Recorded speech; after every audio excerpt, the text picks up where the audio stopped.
chanting prayers. So all I do is just close my eyes and being in the moment.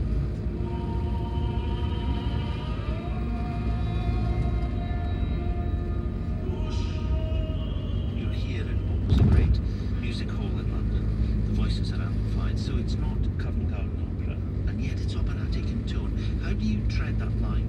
I actually don't have much background in opera because I'm from one of the most Orthodox cities in Israel, and I discovered opera only when I moved to London and was offered to do a small opera project, and things sort of evolved, and now I'm here. So I have my own ideas about what opera means to me and what I find interesting about it. I want to hope that people can relate to it, but discover a world that they don't know and music that they don't know. In other words, it's exploring culture, not politics. Definitely. I think it's really taking the Hasidic world, which is very closed and very uninviting. They're not talking about their own problems usually. Hasidim don't. They really live their own life. They guard themselves from the outside world. And what Naama did here, it allows you to peek in to the Hasidic community and really feel the taste, the flavors, the problems.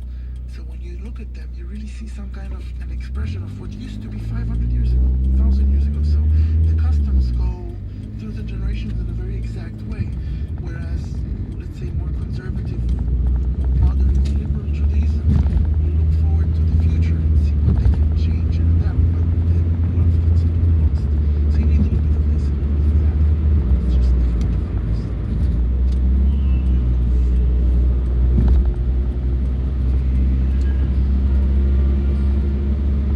James Milton. It's coming up to 5:30 GMT. You're listening to it.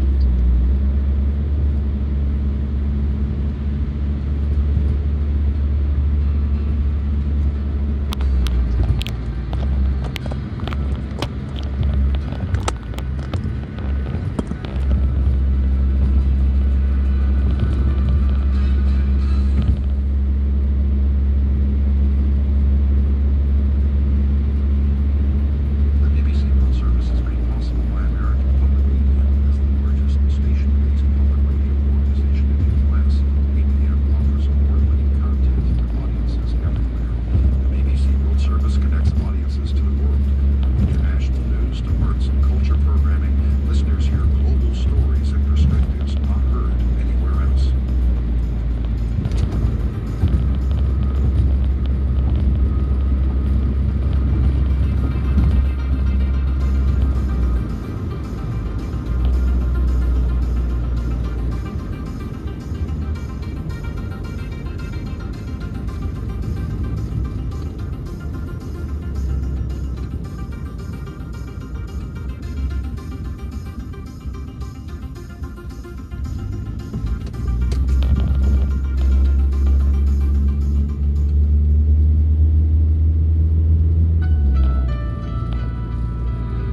It's 5:30 GMT. This is Weekend from the BBC World Service.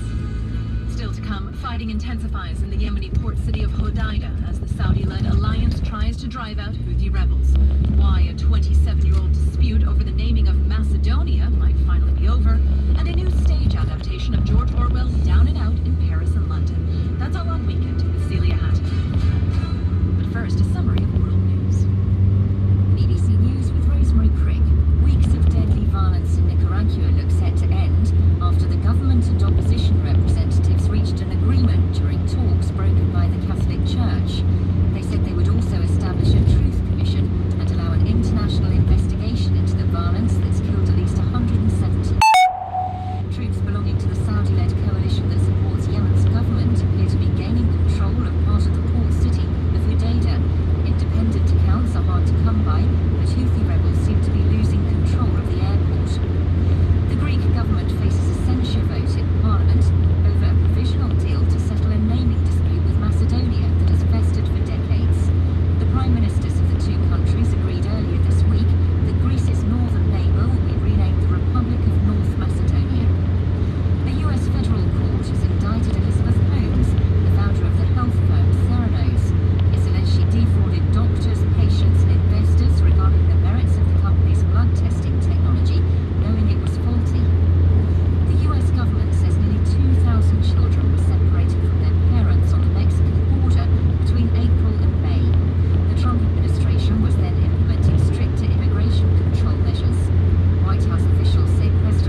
out, vehicle stopped on road ahead. Hispanics at the expense of academically more deserving Asian students. BBC News. You're listening to Weekend from the BBC World Service with Celia Hatton. Coming up later, Down and Out in Paris and London. A new stage adaptation of George Orwell's classic reporting of extreme poverty in Britain and France in the 1930s. Being homeless has been homeless, whether it was like 100 years ago. When you're homeless, you're homeless.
Watch out, animal on shoulder ahead. The civilian population, because 70 to 80% of Yemen's food, goods, fuel, humanitarian aid come through that route and feeds into almost 2/3 of the Yemeni population, because the northwest of the country is the most densely populated part of Yemen. As far as the coalition is concerned, and certainly the Saudis are concerned, their claim is that the Houthis have controlled Hodeidah since 2014, have had weapons and particularly ballistic missiles smuggled to them by Iran through Hodeidah. Although that claim is difficult to stand up on the basis of evidence, because the UN has been operating a vessel monitoring system of all vessels that go into Hodeidah since 2016, and even some of those have now more recently been going via Jazan port in Saudi Arabia. So although there has been evidence that the Iranians have been supplying the Houthis with weapons and possibly ballistic missiles, the indications are anyway that they've come from the coast elsewhere, or perhaps by land. But that's why the Saudis want to remove the Houthis from Hodeidah. But the importance to the civilian population is absolutely massive, of course, because of the humanitarian crisis that has been underway in Yemen now since the conflict began. And why do you think this offensive is happening now? This offensive has actually been planned since 2016. The UAE, who own control of most of the ground conflict, if you like, in the south of the country anyway, had gone to the US back in 2016 with a plan to try and take Hodeidah, and it was rejected by the US. And I think there was also then a long pause and a wait for a change of administration in the US. But things really escalated then after December last year, because Ali Abdullah Saleh, Yemen's former president of 33 years, who'd been aligned with the Houthis since 2014, he then flipped sides and announced his allegiance to the coalition. He was then killed by the Houthis in December, and his loyalists and his nephew then changed sides and joined with the coalition, and his nephew, Tariq Saleh, has been leading these forces now on the Red Sea coast that have gained so much territory in the last few weeks and made it possible for this offensive then to happen. I understand you've just returned from a reporting trip to Hodeidah. Can you take us through what you think the impact of an offensive on this city might be? How might this spin out? It's certainly not going to be a clean or a quick fight. I think it's probably quite clear that the coalition forces will eventually win that fight, because they have the air power and various other factors in their favour. But it's going to be long and very drawn out, and there's 600,000 people living in Hodeidah and those surrounding areas. Even when I was there were people fleeing from the fighting. Already 3 million people have been internally displaced in Yemen because of this conflict. Many more are going to be displaced because of this offensive.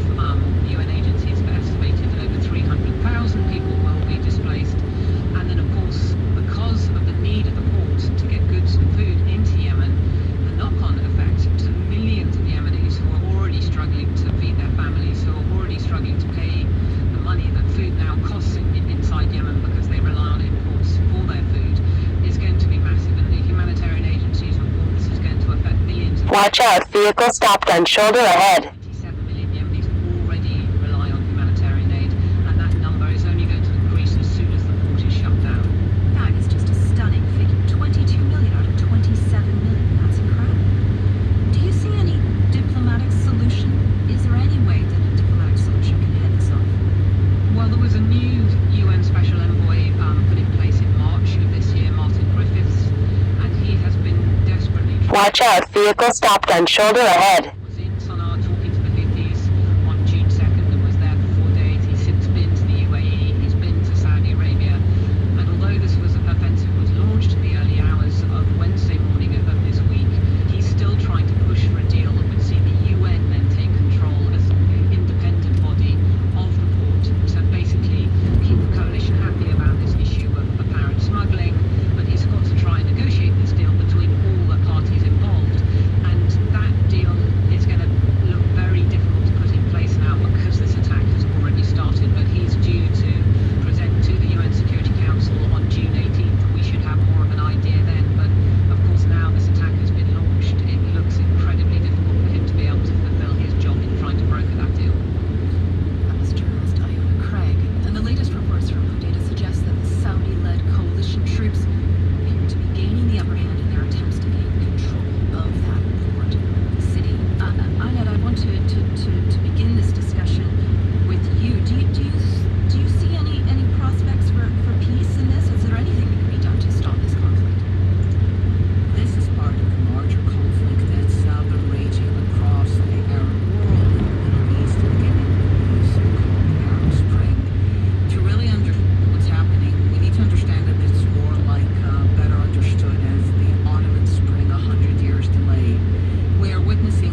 it is, you know, it is obviously going to be unutterably grim for a really long time, unless America steps up and does something. But it's hard to see that happening. Okay, well, thank you. You are listening to Weekend from the BBC World Service. It's 47 minutes past the hour.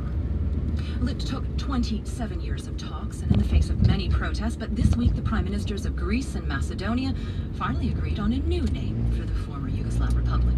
Since Macedonia declared its independence in 1991, Athens had refused to recognize its constitution, saying it implied a territorial claim on Greece's northern province of Macedonia.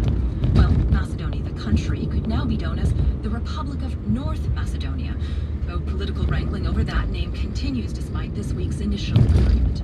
Earlier this year, we spoke on this program to Matthew Nimitz, an American diplomat who's been the UN Special Representative for this naming dispute since 1993. He explained to us why this battle had dragged on for so long. Names have significance, and when you refer to a name that's controversial, take the Middle East. If you refer to Judea and Samaria, that expresses a point of view. If you refer to the state of Palestine, that reflects a point of view. There are many areas of the world where names are significant, and this is one that's very, very close to the hearts of the people of both countries. We're joined now by the BBC's Balkan correspondent, Guy Delani. Guy, what happens now? Is this really a done deal? Oh, absolutely not. And that was fairly clear from the moment that we had an agreement between the two prime ministers on Tuesday. That was the agreement between the two prime ministers. Terrific. But they both face challenges in getting everything over the line. In Macedonia, Prime Minister Zoran Zaev has to make a constitutional change in order to get this new name accepted by his country. So he's got to have a vote in Parliament on the initial agreement, then he's got to have a referendum, and then a final vote in Parliament to approve the changes to the Constitution. Personally, I don't think that's going to be that great a problem for him, but in Greece, as we know, there are bigger problems. Alexis Tsipras doesn't have the support of his junior coalition partner in Parliament there. He's got strong opposition from the New Democracy Party and Greek nationalists. Transformation in Parliament. What about the support of the Greek people? Is there an urge to see an end to this conflict? Well, the Greek people, that's a very good question. We've seen protests this year on numerous occasions about any change in Macedonia's name, which includes the word Macedonia. There's a large number of people in Greece who just don't think Macedonia should be called itself Macedonia at all, and that North Macedonia is still no good because Macedonia is Greece. It can't be Macedonia, a different country. You know, this can get quite funny at times in a black sort of way. People talk about the right to self-determination in Macedonia, that, you know, we can call ourselves what we like. But then there was a quote from just somebody in the street in Athens when the agreement was announced saying they can't call themselves Macedonian. They only came here in the 6th century. It's just incredible. Oliver, you were you know, you've been covering this and following this for quite some time. I mean, it really shows what is in a name, the importance of a name. Macedonia was one of the places I used to go to when I was in 1996, 97. I used to have a slight weird obsession with Macedonia. I'm slightly embarrassed to admit. The idea that this debate is still going on. I mean, I thought it was pretty niche back in 1996. The fact that 22 years later it's still going on. I mean, my favourite element of this is the fact that when there was the question of where they'd sit in the United Nations, would they sit under M for Macedonia or F for former Yugoslav Republic of Macedonia? Neither solution was acceptable, so they sat under T for the. And that, I mean, you know, it's just extraordinary. I mean, we do need to recognise that these are genuine passions, and these are, you know, genuinely deeply held concerns. And if you don't engage with this,